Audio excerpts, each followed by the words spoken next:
internet. Can I glaze? Studio A1 Pictures has been popping off with solo leveling for the majority of the season, and it's not even over. The blend of 2D and 3D animation is Da Vinci-esque and should be used as a rubric in future projects. The added special effects for Jinwoo's voice and the Shadow Army themselves bring this eerie and dark void kind of energy to the series, and of course, those fight scenes. Those sweet, sweet fight scenes. With all the slicing and dicing, ripping and tearing, and of course you need the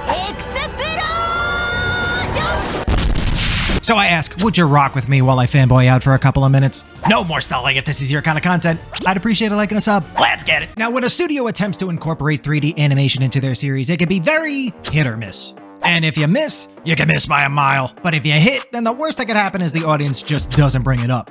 We still can't seem to get completely away from the PS1 sprites, but when they are only in focus for a few seconds and not entire scenes, they kind of have a certain personality to them. Studio A1, in my opinion, uses 3D animation to make grand scenes even grander. During Jinwoo's solo run of the High-Orc Dungeon, Studio A1 does a fantastic job of utilizing all of the space in the arena. We flow, pivot, and change POVs like it's nobody's business. All the while, CG sprites are mashing their plastic swords together in the same pattern over and over again. However, when your focus is Igris washing a couple of orc elders, the sense of a full-scale brawl is translated wonderfully. I think other studios know this as well, but just in case they need a reminder, unless you pour your heart and soul into the 3D character, put them in the background. Make them a little blurry. Roll with me for a second. Have you ever heard the saying, the dancer is crazy to the deaf man? Well, the same idea applies to special effects surrounding a character during specific actions. For example, if you saw someone on the street screaming at the top of their lungs, but just around that frame was an aura slowly building, what would you think? That's right, he's ascending to his super duper saiyan. Now take the aura away.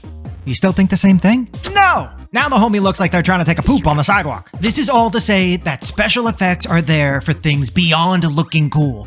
Though we do like it when stuff looks cool. Special effects are also there to translate some information to the audience. And I think Studio A1, as well as the voice actors and directors, have found that line in which effects are not too prevalent, but when they happen, it makes the hair on your arms stand at attention.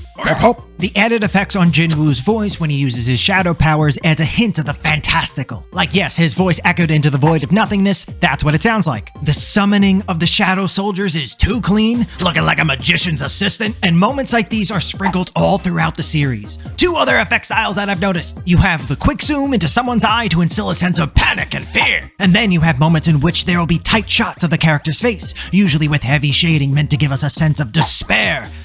And fear. Yeah, it's usually fear. All of these moments combine to make each scene in their own right stand out. Guys, this is why we showed up in the first place. Sure, Cha Ha-in will always be best girl, but I bought my ticket to see Sung Jin-woo rip the arms off of a demon lord. We want to see Sung Jin-woo wind up and land a haymaker that sends the current blubbery baddie into the Chrysler building. Going into the series, I would even say from season 1, the team on this had to have known that Sakuga for the fight scenes at any means necessary is the way to go. When Jin-woo and the Shadow Army are about to squabble up with the next poor unfortunate soul in his path, no corners can be cut. If there were, then this is a good job to the studio again, because I didn't see any. Movement, detail, and dynamic points of view from the camera through and through.